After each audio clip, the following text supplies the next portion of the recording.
पिता तुम ही हो बंधु, सखा तुम ही हो साथी, तुम ही सहारे, कोई न अपना सिवा तुम्हारे, कोई न अपना सिवा तुम्हारे।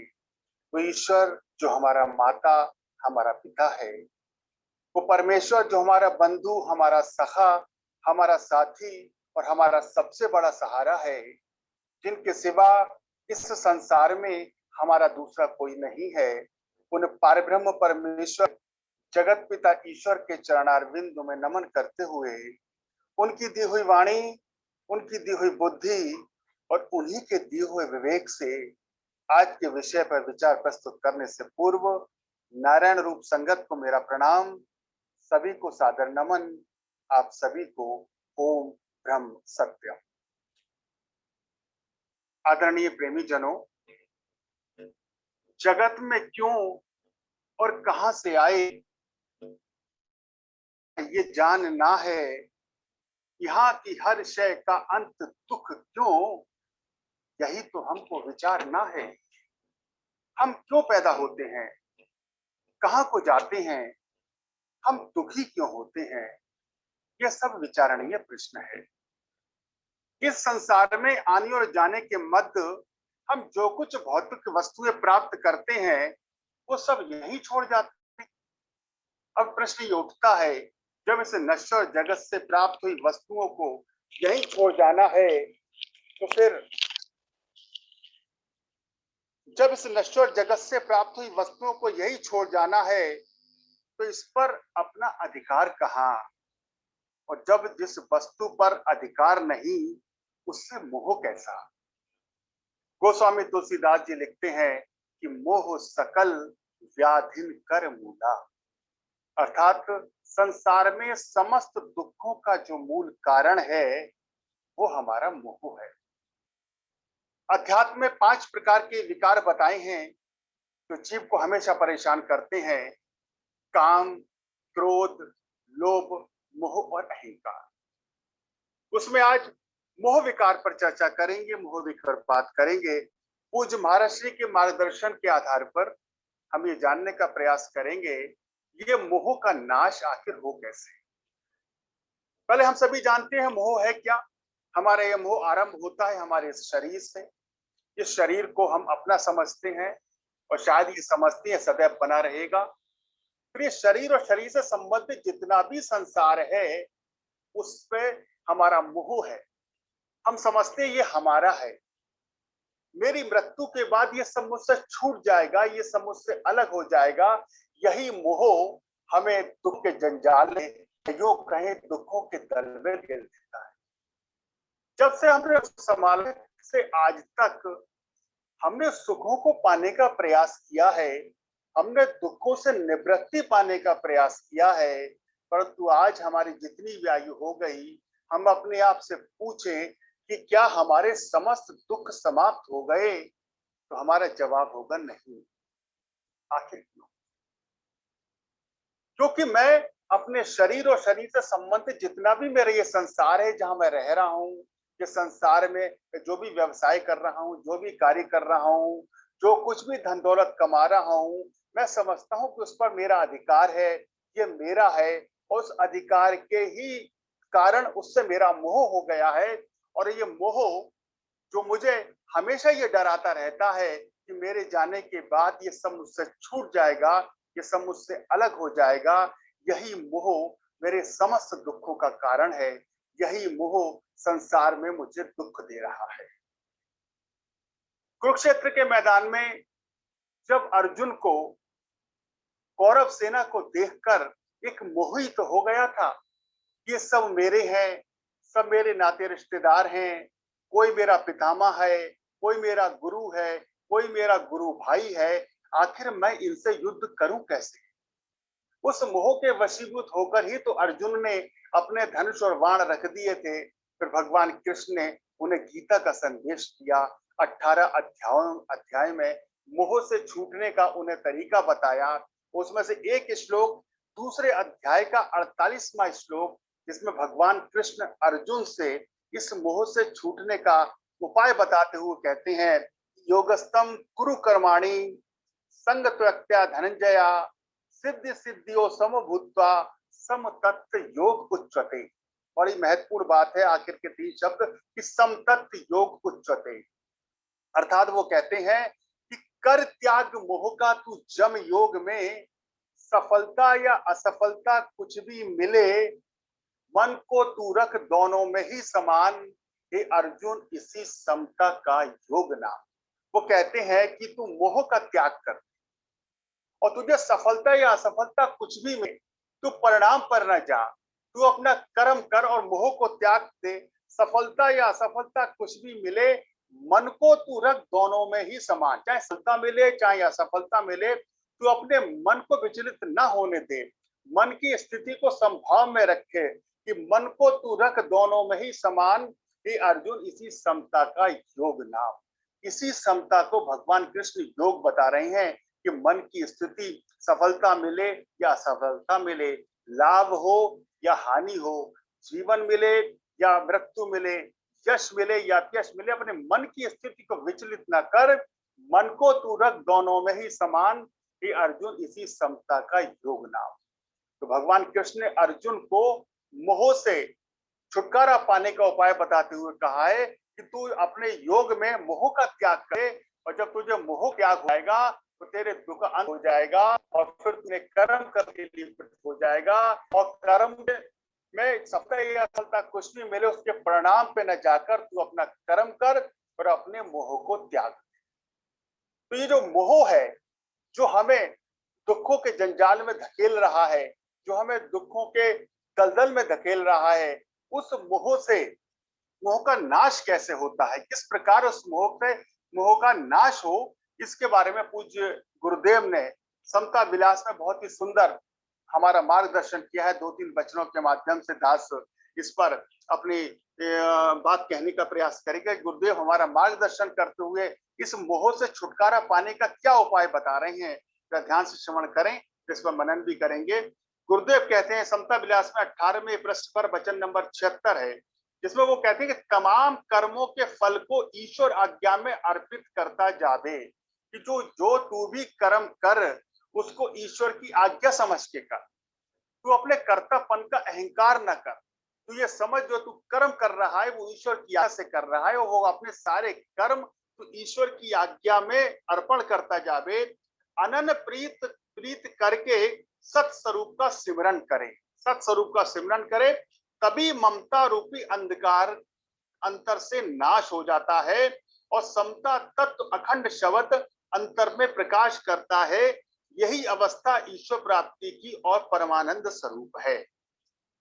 गुरुदेव कह रहे हैं कि अपने सारे कर्मों को ईश्वर की आज्ञा में अर्पित कर, अनंत प्रीत करके सत्स्वरूप का सिमरन करे, तभी ममता रूपी अंधकार, जो तेरा ममता जो मोह का अंधकार है तेरे शरीर में तेरे अंदर, उसके अंधकार अंतर से नाश हो जाता है और समता तत्व अखंड शब्द अंतर में प्रकाश करता है।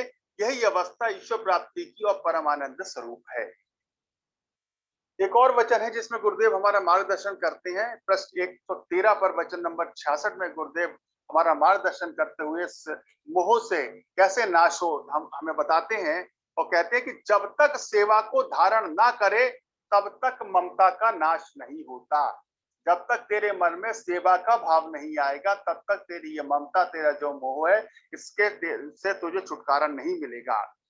जब तक सेवा को धारण ना करे तब तक ममता का नाश नहीं होता, जो जन्म मरण का कारण है। निर्मल बुद्धि से अपने धन और मन को पर की सेवा में अर्पण करें। वो कह रहे हैं कि निर्मल बुद्धि से, निष्काम भाव से अपने धन और मन को दूसरों की सेवा में, गुरुदेव ने इस वचन में सेवा पर जोर दिया है, सेवा में अर्पण करे और अंतर से निर्माण भाव को धारण करे। सेवा करते समय मन में किसी प्रकार की कामना ना रहे, निर्माण भाव हो, वो सेवा जो हो वो सकाम ना हो, वो सेवा निष्काम हो। हमारे मन में ये विचार ना आए जो मैं ये सेवा कर रहा हूँ इससे मुझे कुछ फल मिलेगा, वो सकाम भाव है। गुरुदेव कह रहे कि निष्काम भाव से, निर्माण भाव से, उससे कोई किसी प्रकार की प्राप्ति की आशा न करते हुए अपनी सेवा अर्पण कर अंतर निर्माण भाव को धारण करे, तब ममता की फांसी नाश हो जाती है। जब निष्काम कर्म करें, निष्काम भाव से सेवा करें, तो ये जो ममता है, ये मोह की जो फांसी, ये नाश हो जाती है और समता बुद्धि मोक्ष स्वरूप प्रकट होती है, उस वक्त जीव अपनी सब कामनाओं पर काबू पा जाता है। जब निष्काम भाव से, निर्माण भाव से सेवा करेंगे, उस वक्त जीव अपनी सब कामनाओं पर, जो भी उस कामना है, जो इच्छाएं हैं, जो वासनाएं हैं, जिसकी वजह से हमारा संसार में मोह होता है, कामना ही तो है, ये वासना ही तो है जो हम बढ़ाते जाते हैं, और अपने जो है संसार में हम विभिन्न प्रकार के वस्तुओं को, विभिन्न प्रकार के भोगों को, विभिन्न प्रकार के सुख साधनों को हम इकट्ठा करते जाते हैं, और वासनाओं के वशीभूत होकर जब ये कार्य करते हैं तो उससे हमारा मोह हो जाता है, उससे हमारा लगाव हो जाता है, और वही हमारे दुख का कारण बनता है। उस वक्त जीव अपनी सब कामनाओं पर काबू पा जाता है और नित्य स्वरूप में स्थित हो जाता है। इसका नाम मोक्ष या नित्य आनंद है। गुरुदेव स्पष्ट कह रहे हैं, जब निष्काम भाव सेवा करेंगे तभी हमारे अंदर जो हमारी ममता है, जो मोह है, उसका नाश हो जाएगा, और जब हम सेवा का भाव अपने मन में लाएंगे तभी हम मोह से मुक्ति पा सकते हैं। मोह के इस दलदल से, मोह के इस जंजाल से हम छूट सकते हैं। प्रश्न नंबर 610 और 611 पर बहुत ही सुंदर गुरुदेव ने हमारा मार्गदर्शन किया है। बड़े ही ध्यान से सुनने वाली बात है, इस पर फिर हम विचार भी करेंगे। गुरुदेव कह रहे हैं, संसार में मोहवश होकर हर वक्त जीव जलता रहता है।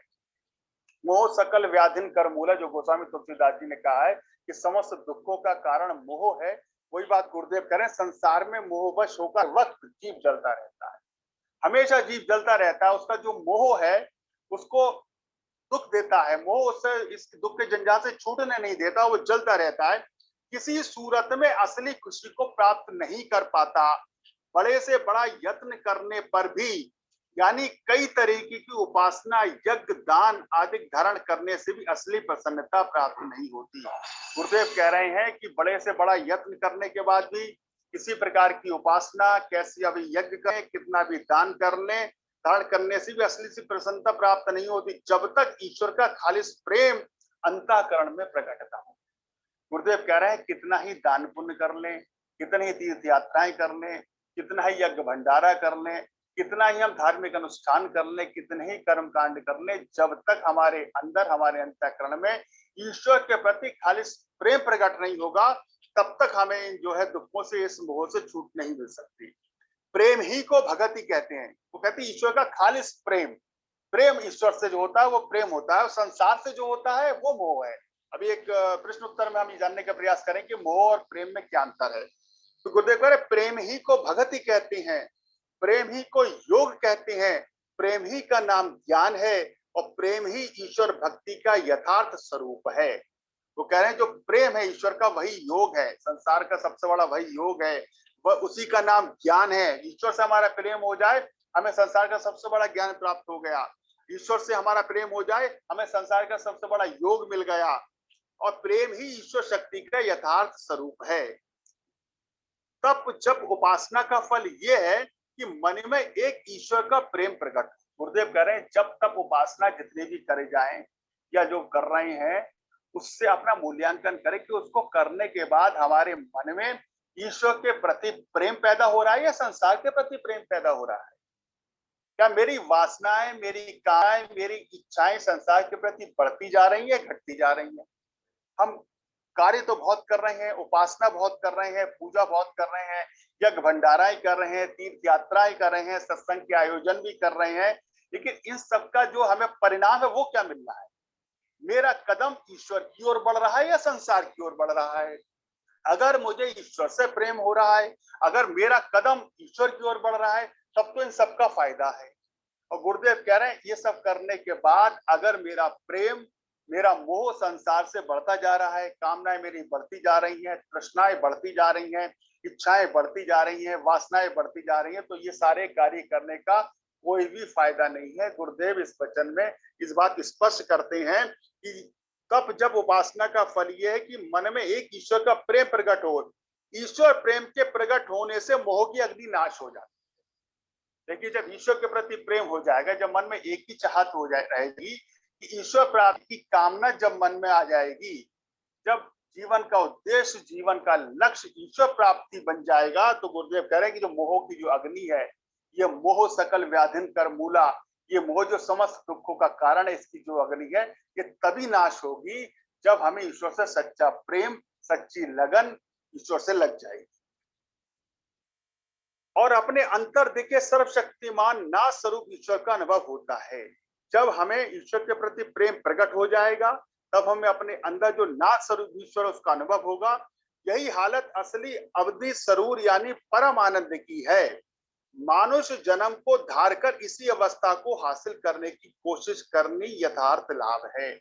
गुरुदेव कह रहे हैं कि मानुष का जो जन्म मिला है ना, 84 लाख योनि में श्रेष्ठ ये मानव जन्म, दुर्लभो मानव जन्मा, बड़े भाग्य मानुष तन पावा, हम बार बार सुनते हैं। गुरु नानक देव जी कहते हैं कि भाई प्राप्त मानव देहरिया, और इसका लक्ष्य बताते हैं कि अब गोविंद मिलन की अब तेरी बरिया, अब तेरी बारी, अब तेरा जो प्रयास है वो ईश्वर को पाने का होना चाहिए। तो गुरुदेव यही बात करें, मानुष जन्म को धार कर इसी अवस्था को हासिल करने की कोशिश करनी यथार्थ लाभ है। क्योंकि मन बड़ी उपाधियों और व्याधियों में गिरफ्तार रहता है। हमारा मन जो है, इसमें न जाते कितने संकल्प चलते रहते हैं, मन 24 घंटे चलता रहता है, सोते जागते और सोते भी चलता रहता है। इस वास्ते ईश्वर प्रेम और ईश्वर विश्वास को अंतर में निश्चय से हासिल नहीं कर सकता, क्योंकि हमारा मन जो है बड़ी ही उपाधि और व्याधि में गिरफ्तार रहता है।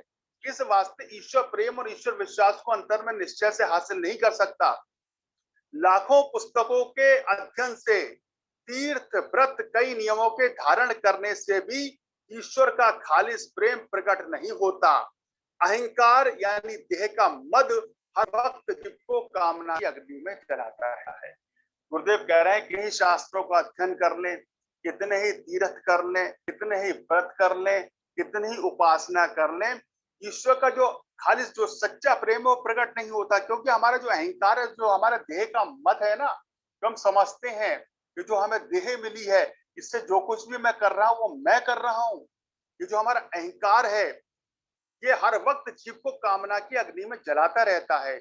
जिस वक्त निर्मल बुद्धि सत्संग और सतगुरु उपदेश द्वारा हो जाए, उस वक्त निर्माण भाव चित्त में स्थित हो जाता है और ईश्वर शक्ति का प्रेम और विरह अंतर में प्रकट हो जाता है, जिससे जीव सब पापों से छूटकर अपने सत्पुरुषार्थ से ईश्वर के स्वरूप में लीन हो जाता है। उसी अवस्था का नाम असली प्रेम यानी आनंदमयी जीवन है। इस अवस्था जिसने भी हासिल किया है उसको गुरु, पीर, अवतार और पैगंबर कहते हैं। गुरुदेव कह रहे हैं कि जिसने भी इस स्थिति को हासिल किया है, जिसने भी अपने मन में ईश्वर के प्रति खालिस प्रेम को प्रकट किया, खालिस प्रेम जिसके मन में आ गया है, जिसने संसार को त्याग दिया है, जिसने ये जान लिया है कि ब्रह्म सत्यम जगत मिथ्या, ईश्वर सत्य है, संसार मिथ्या है, संसार मिटने वाला है, संसार छूटने वाला है, ये नश्वर संसार मुझसे छूट जाएगा। संसार की बात तो क्या, ये शरीर भी मेरा अपना नहीं है, कि शरीर भी छूट जाएगा। जिसके मन में ये बात आ गई है और संसार को छोड़कर, संसार से मोह को त्याग कर उसने ईश्वर से प्रेम किया है, ईश्वर को पाने का प्रयास किया है, उसी वही जो है पीर, पैगंबर, अवतार कहते हैं, उन्हीं लोगों को कहते हैं। ईश्वर ये प्रेम में जब जीव लीन हो जाता है, तब समता रूपी हालत अंतर में जारी हो जाती है। माया का द्वंद्व स्वरूप यानी कर्मों का फल, सुख दुख, लाभ हानि, खुशी गमी, मित्र शत्रु, सर्दी गर्मी में एक ही निश्चय धारण कर लेता है। यही अवस्था जीवन मुक्त अखंड प्रेम का सागर है। गुरुदेव कह रहे हैं कि ईश्वरी प्रेम में जब जीव लीन हो जाता है, जब उसको कोई सुध नहीं रहती, उसके मन में केवल और केवल ईश्वर प्राप्ति की कामना, ईश्वर को पाने का प्रयास, उसके जीवन का एकमात्र लक्ष्य, एकमात्र उद्देश्य जब ईश्वर प्राप्ति बन जाता है, तो उसके अंदर जो माया का द्वंद्व है यानी कर्मों का फल, सुख दुख, लाभ हानि, खुशी गमी, मित्र शत्रु, सर्दी गर्मी में एक निश्चित धारण कर लेता है। यही अवस्था जीवन मुक्त और अखंड प्रेम का सागर है। आगे गुरुदेव कह रहे, जिस मानुष ने यह निश्चय हासिल किया है, वो कुल संसार में अपनी आत्मा को देखता है और अपने आप में जाते आला का स्वरूप हर वक्त हासिल करता है। तमाम कर्मों के अजाब यानी आवागमन से रिहाई पाकर अपने सत स्वरूप में लीन हो जाता है। इस लीन हो जाता है,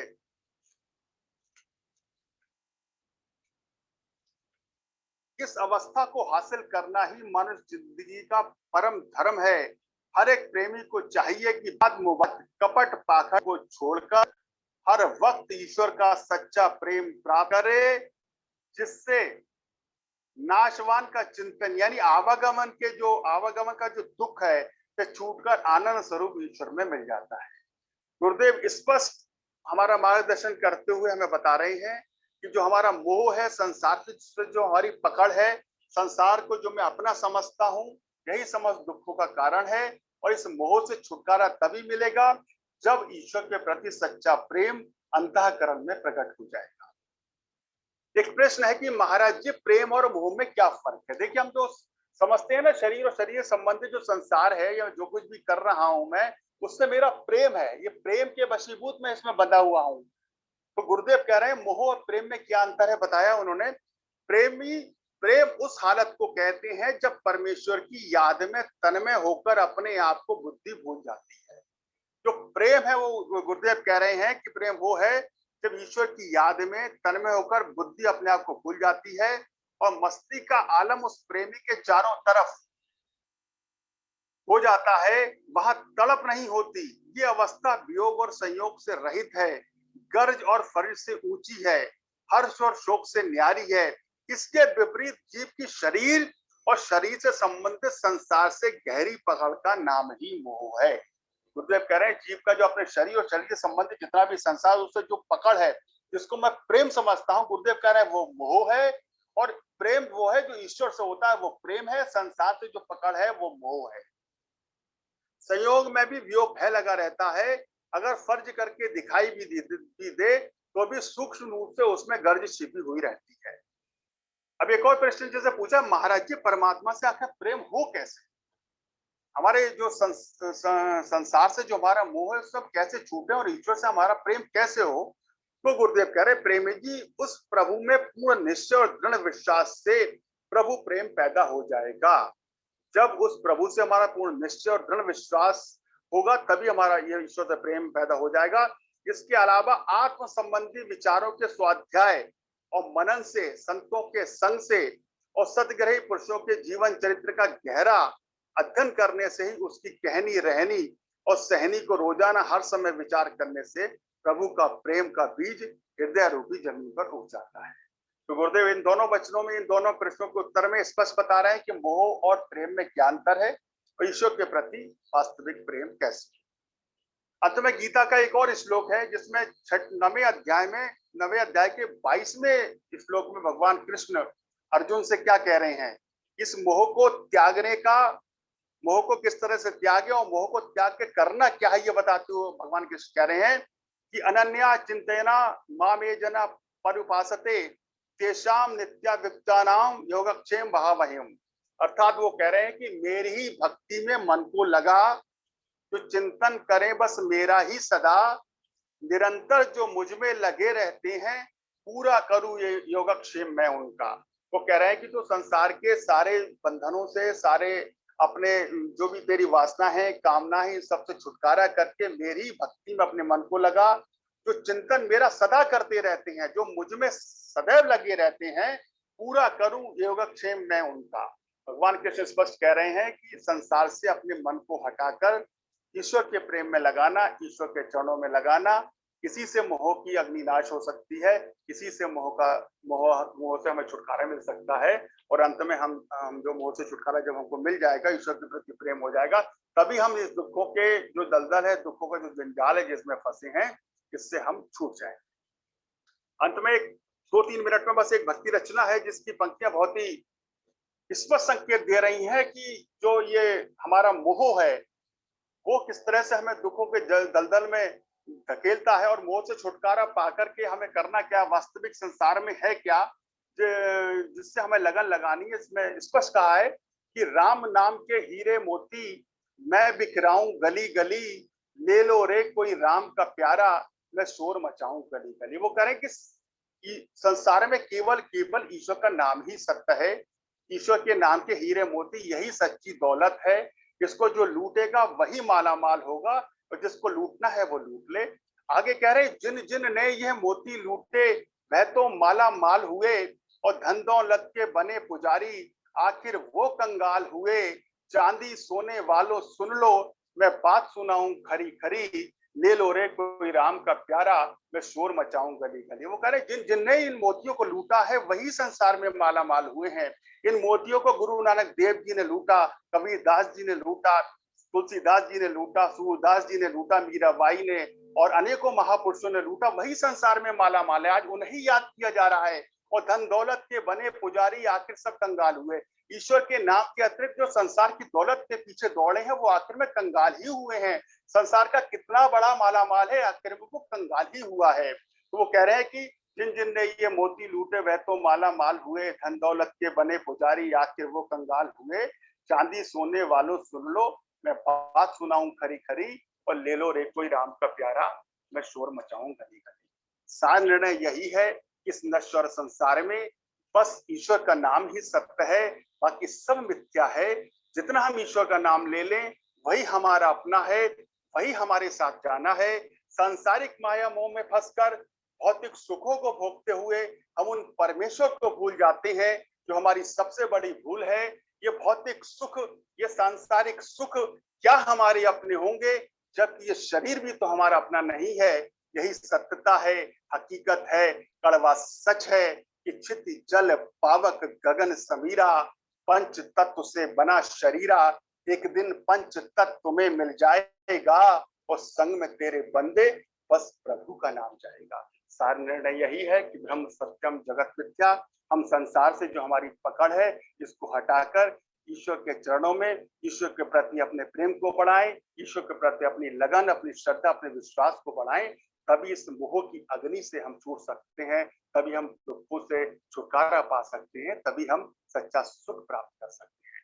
सर्वशक्तिमान परमात्मा हमारे संकल्पों में हम सभी की आध्यात्मिक उन्नति, आध्यात्मिक प्रगति में हम सभी का सहायक हो। इसी मंगल कामना के साथ मैं अपनी वाणी को विराम देता हूँ। ओम ब्रह्म सत्यम सर्वदा।